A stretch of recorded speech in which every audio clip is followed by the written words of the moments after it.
Hello aspirants, very good morning to all of you. So friends, welcome back to Anthropology PYQ series. So where we are trying to master every concept through decoding every question. So friends, as usual, let's try to learn and let's try to solve one PYQ for today. So first, let's try to look into our today's question. So the question of the day for us is write notes on the following in 150 words. So the question is Fission track dating method and its applications. So this is the question for us, right? So let's try to discuss about this question and let's try to know how we can approach for this question and how we can keep our discussion and how we can keep our how we can write answer for this particular question, right? So on this note, let's try to understand it in a systematic fashion. So friends, how you can just approach for this question. So first, let's try to know about the basic approach of the question. So the question, if you see from the perspective of the question, so the question has been picked and asked from the unit 1.8, where you can see the principles of prehistoric archaeology and chronology. So from that portion, the question has been picked and asked. So principles of prehistoric, chronology and archaeology. I hope you can catch up the syllabus section. So friends, let's begin and let's try to know about the approach of the answer. So am I audible to all? So those who have joined through online, so can you just clarify me? Am I audible to all?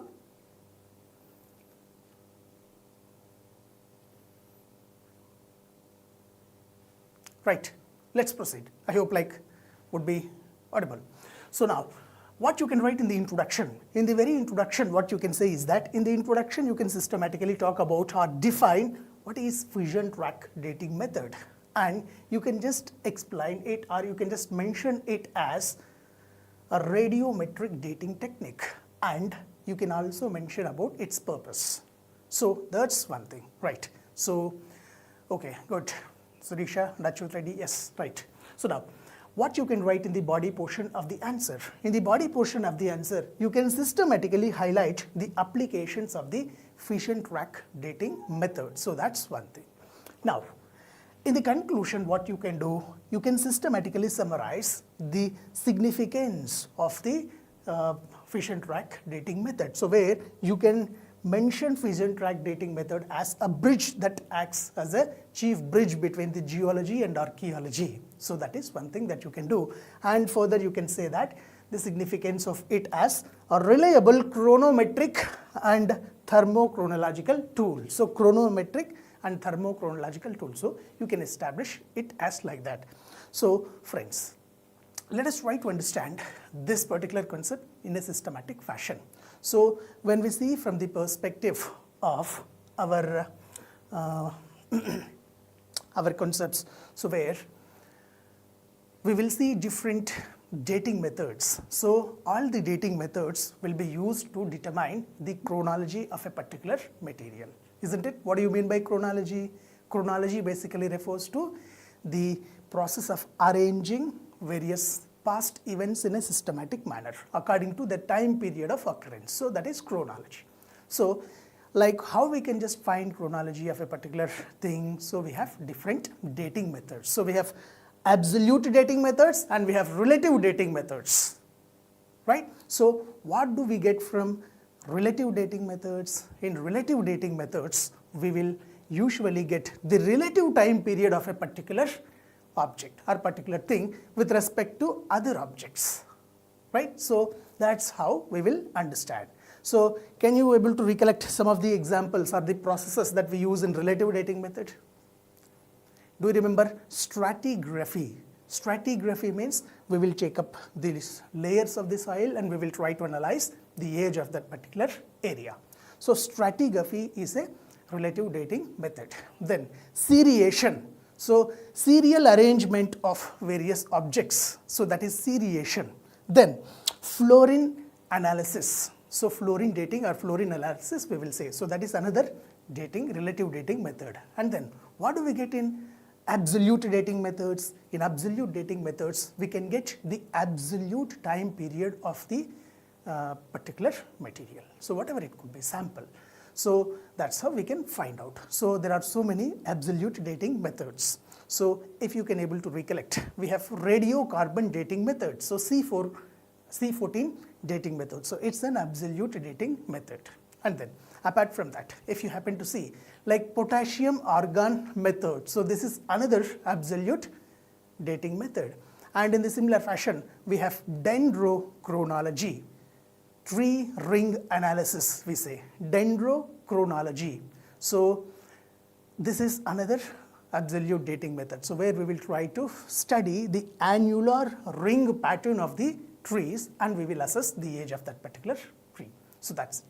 And apart from that, like we have thermoluminescence method. So this is another method, so which we will use generally to identify the age of pottery or the sediments, so like that. So these are all nothing but different dating methods. So amongst all these dating methods, one of the dating method that we have is fission track dating method. So let's try to understand this in a systematic fashion. So now, what about this fission track dating method? So fission track dating method is nothing but it's a radiometric dating technique.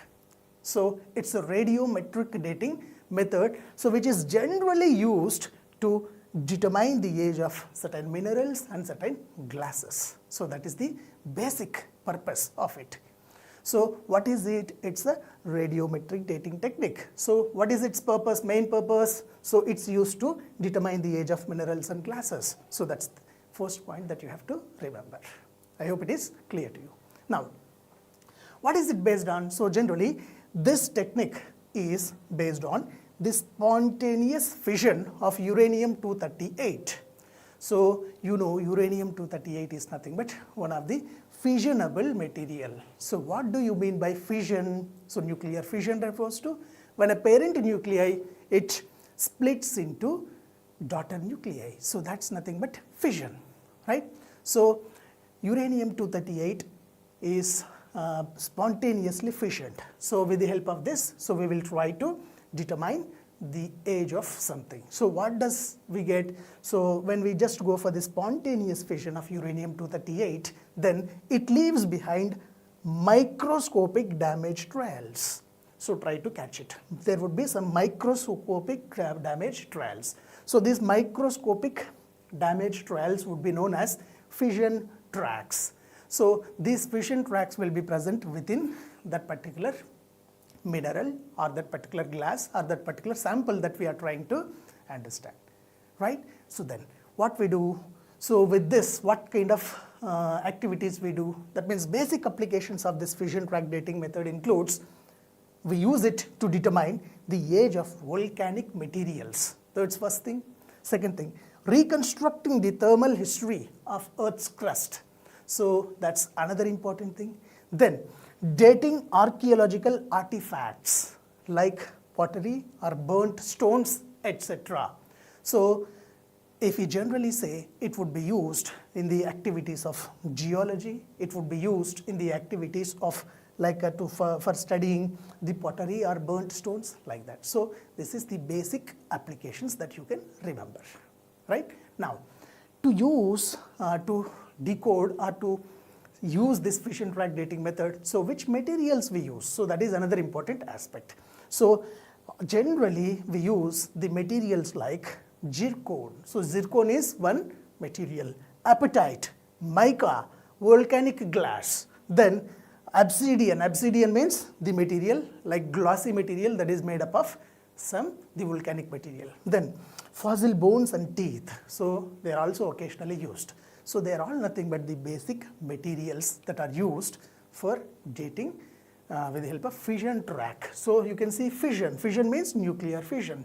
So nuclear radioactive materials we use, and we use the fission, nuclear fission method. So that's the basic thing of the fission track dating method, right?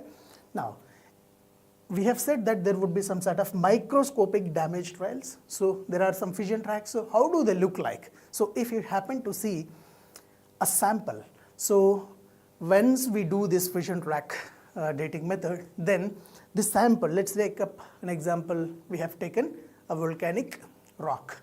So in the volcanic rock, after the dating method, Then if you see in the microscope, so then we can see such kind of tracks. So they are all nothing but microscopic trails. So they will count these microscopic trails. So based on this, they will try to ascertain the age of that particular sample. So like that.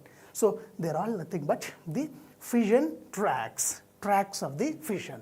So that's how they will analyze it. Okay. Now let us move further and let us try to understand the basic applications of the fission track dating method. So what are the applications? First and foremost, we can see the application of it in the geological sphere. So what do you mean by geology? Geology is concerned with systematic study of the Earth's internal layers. So that's one thing. So we have crust, mantle and core. So do you remember that? So now it helps to analyze that internal structure of the Earth. So that is one thing. Now how it will be useful? So first and foremost, the fission track dating method is useful for dating the igneous as well as the metamorphic rocks.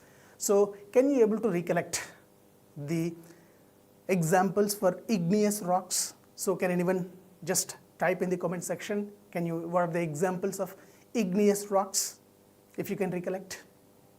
Then we have metamorphic rocks. So to just date the igneous and metamorphic rocks, we will use the fission track dating method, right? So now generally it is used for what? Generally it is used to determine the cooling age of the minerals. So what are those minerals? So minerals like zircon, apatite, mica, etc. after the crystallization process. So once these minerals will get crystallized, then we will use it. So that's one thing. So then fission track dating method is also used in geological sphere for thermochronology. So thermochronology. So that's one thing. So here, what about the thermochronology? So in thermochronology, for reconstruction of the thermal and tectonic histories. Reconstruction of the thermal history or tectonic history. So tectonic activity. What do you mean by tectonic activity? Plate tectonics. Have you heard of the word plate tectonics? So movement of the lithospheric plates. So that is tectonic movements. So here we have used the fission track dating method to analyze the Himalayan uplift. So we used this method for particularly studying the process of upliftment of the Himalayan mountain. So Himalayan uplift studies used the apatite fission track thermochronology. So here apatite is the material, fission track dating method is the method, and in that also thermochronology. So with the help of the temperature, so we will do this. So that's one thing, right? So that's all with respect to the applications of fission track dating methods in geological applications in geological sphere. So one thing for dating igneous and metamorphic rocks, another thing like thermochronology. So one example, so you can use such kind of things in the examination also. So that's one thing, right? So getting responses. So Sirisha is saying that like basalt is an example for the igneous rock, and Pragnesh is saying that granite is an igneous rock. Very good. So basalt, granite, so they are all examples for igneous rocks. So when we get such kind of things, like what are primary rocks or igneous rocks? Those rocks which get solidified by the solidification of the magma once the volcano erupts. So that's why we are calling them as primary rocks, basaltic rocks, granitic rocks. So they are examples for igneous rocks. Very good. Then next we can use the fission track dating methods in archaeology also. So in archaeology, where we use in archaeology for dating obsidian artifacts and volcanic glasses from the prehistoric sites. So we will have a lot of prehistoric sites. So while excavating the prehistoric sites, we may get some of the volcanic glasses, or we may get some sort of obsidian artifacts. Obsidian artifacts means the materials that are made up of the glossy kind of material, so which are from the volcanic eruptions. So that's So to date them, so we can use in archaeology. And then for establishing chronology of Stone Age cultures. So systematically we can establish the ages of Stone Age culture with the help of fission track dating method. So that's another important aspect, right? So then example for this, like we try to analyze the African Rift Valley chronology, the Stone Age culture of the African Rift Valley with the help of the fission track dating method. So that's one application that we have used in the archaeological realm, right? So that is one thing. Then further, if you happen to understand, so what are the other applications of fission track dating method? So we can use it systematically for studying volcanological aspects. Volcanology. So what do you mean by volcanology? When we systematically study about the volcanoes and various processes that are associated with volcanoes, that refers to volcanology. So like that. So here what we do, we use fission track dating method to determine the eruption ages of volcano. So what would be the probable age of eruption of a particular volcano? So we have different types of volcanoes. Do you remember? So our Narkundam Island is one type of volcanic island. So we have some examples for the types of volcanoes: active volcanoes, dormant volcanoes, and like that. So we can determine the eruption age of the volcanoes. So that's one thing. Then we can also assess the frequency of its eruptions with the help of this. So that's one another important aspect. Then it also helps us to understand the evolution of volcanic systems and magma cooling rates. So this is another important thing. So if you want to just systematically understand the evolution systems, so then we can use fission track dating method, right? So remember, it's a radiochronometric method. So we will use the radioactive materials to date the particular material. So that's it. Then we can also use this method to identify the sedimentary studies or fossil studies. So paleontology. Do you remember what do you mean by paleontology? So paleontology refers to systematic study of the fossils, right? So fossil fuels, have you heard about that? So fossil fuel, petroleum is a fossil fuel, like that. Now we can use the fission track dating method in paleontological studies. So particularly in anthropology, we can use it in paleoanthropological studies, right? When we systematically study the fossil evidences of the past. So that's one thing. So what we do here, very important thing is, it is used to for studying dating detrital zircons. So detrital zircons. Zircon is nothing but the mineral crystals. So in the sediments, to trace the source rocks and the provenance. So that is one thing. So from which place they belongs to and from which rock they are from, and all such kind of things can be studied through fission track dating method. Then sometimes it is also used to date the fossil bearing strata, which is associated with the volcanic ash layers. So that is another important aspect, right? So this is how fission track dating method will be useful in volcanological studies as well as in sediment studies also. So that's one thing. Then geothermal crystal studies. So that is, and crystal studies. So what we can do here, we can use this method further in systematically studying geothermal gradient mapping and heat flow studies. So geothermal energy, have you heard about geothermal energy? So can you mention any sites of geothermal energy that are there in India? So try to recollect and try to mention the geothermal energy sites in India that are available for us. So this is used to study geothermal gradient mapping and also for heat flow studies. So that's one thing. Then fission track annealing patterns help in understanding the subsurface temperature histories. So it is basically with respect to the studying geothermal activities and geothermal patterns. So that's one thing. Then if you happen to understand the other advantages or applications, so we can use the fission track dating method also in planetary and extraterrestrial applications. So planetary applications and extraterrestrial applications. right? So there. Fission track dating method is used to applied to study meteoroids and lunar samples to study the thermal history of the planetary bodies. So systematic studies of the thermal histories, that's where. So we can study the nature of the meteoroids. So such kind of extraterrestrial bodies. So that is one thing, right? So in these areas we can use fission track dating methods, right? So here we were talking about the geothermal energy. So the question was like geothermal energy sites. So one response that we have got is very good. So Sirisha is saying that Puga Valley. So Puga Valley and Manikarnika Valley. So they are all some of the examples, right? Now further, let's see. So this is basically nothing but these are the various applications of the fission track dating methods, right?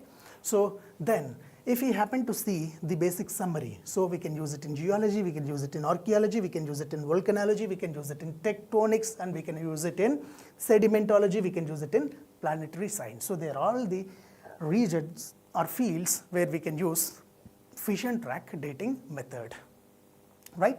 So you can see the applications like in geology for studying the rocks and mineral dating, in archaeology for dating obsidian artifacts, in volcanology for dating the volcanic eruptions, and in tectonics for studying the upliftment and erosion histories, and in sedimentology for province studies, that means for which province or for which region this particular material belongs to, and then in planetary science, lunar and meteorite dating. So for systematic dating methods. So that's one thing, right? So there are all the applications of the fission track dating methods, right? Okay, so we are getting another response. So Singareni geothermal plant. So she is talking about thermal geothermal plant. So geothermal energy means the energy that we get from the Earth's interior. So that's one thing. So refer once. So whether we have geothermal energy at geothermal energy site at the Singareni or not, right? That's one. So these are all nothing but the examples of our fission track applications of fission track dating method. Now let us further understand how we can conclude the topic. So as we have understood what is fission track dating method, so fission track dating method actually what does it do? It provides us both chronological and thermal insights across multiple fields. So in which fields we have got information, or we can get information, so from reconstructing the Earth's geological evolution to establishing the prehistoric human timelines. So starting from the geological study to starting from prehistoric human studies. So everywhere we can see the relevance and usage or applications of the fission track dating method, right?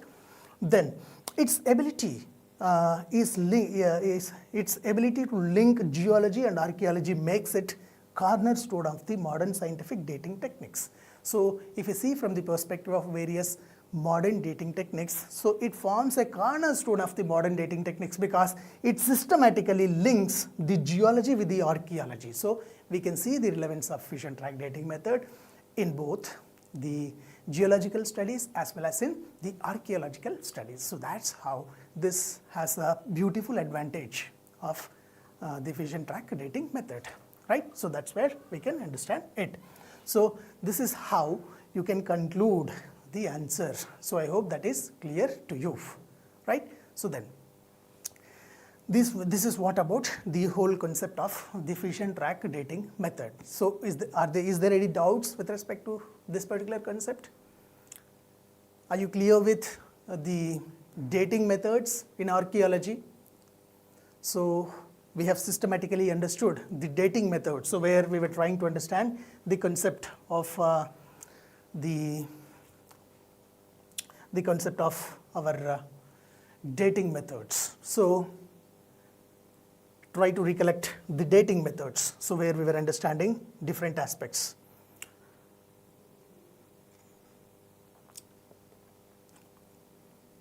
So what we were trying to understand, so we were trying to understand about the dating methods. So what are the dating methods that we had? So all the dating methods can be systematically divided into two types. So what are those two types? So one is the relative dating method,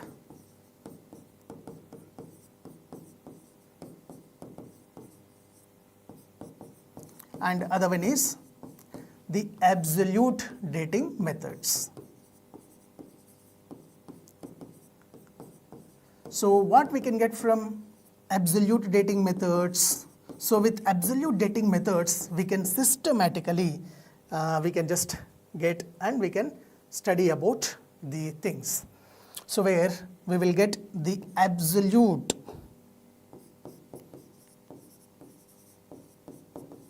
period of a sample. That's one thing. Then if we happen to see relative dating method, in relative dating method we can get relative age of a particular sample in comparison with that of the other materials that we take as reference, like that.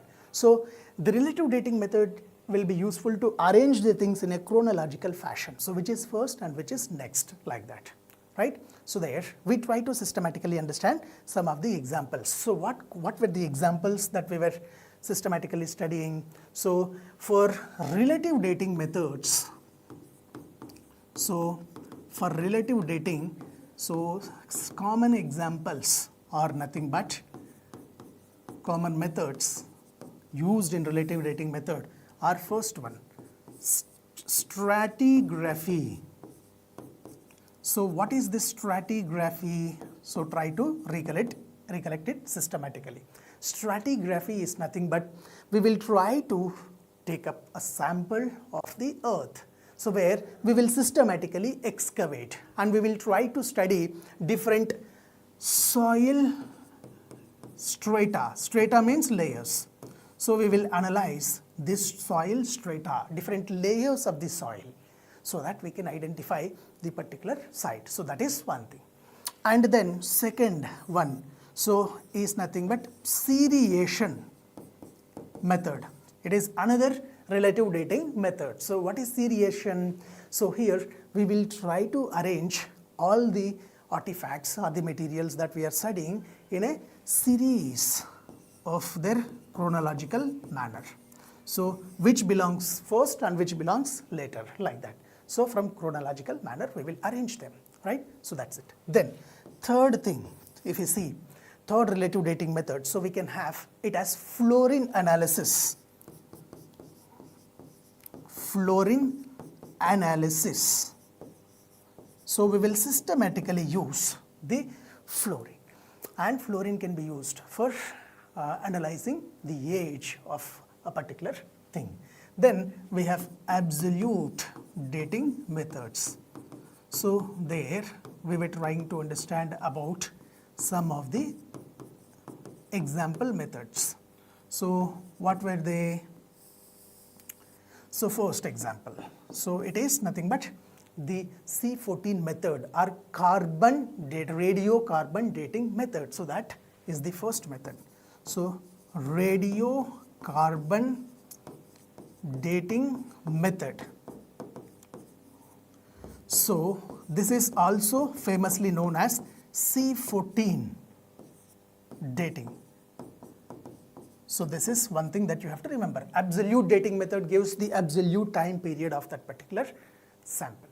So we can use this carbon dating method to analyze the age of wood, the age of bones, or the age of, let's say for example, any sample that we can get, organic samples, like that. So this is how, this is where we will use the radiocarbon dating method. Then second one we can use, we have is the dendrochronology. Dendrochronology.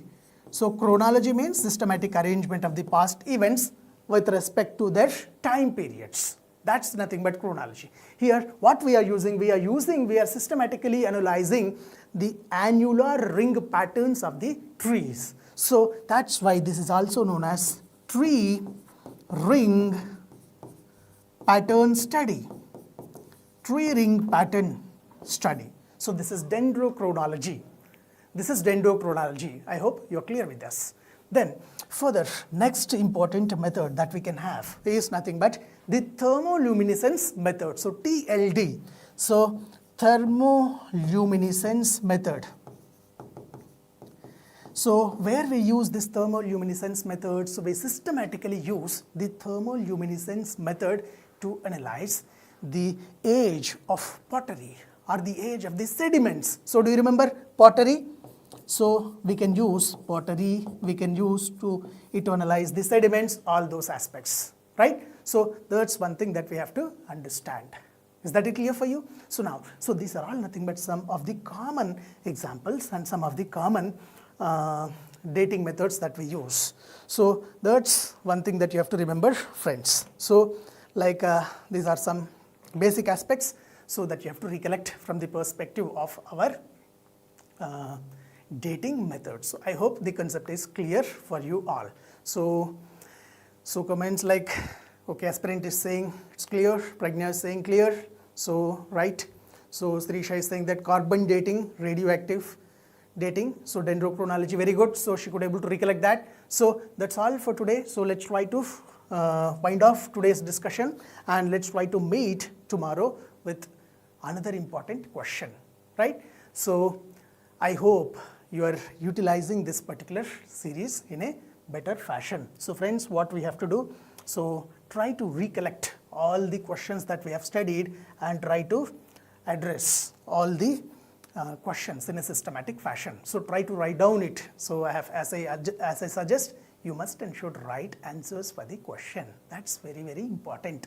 So at least after knowing the answer, so you can try to write the answers for the questions. So that's all for the day from my side. So if you want to download model answer for this particular question, you can join our Telegram channel. So Anthropology Guide, and you can get the model answer from the channel.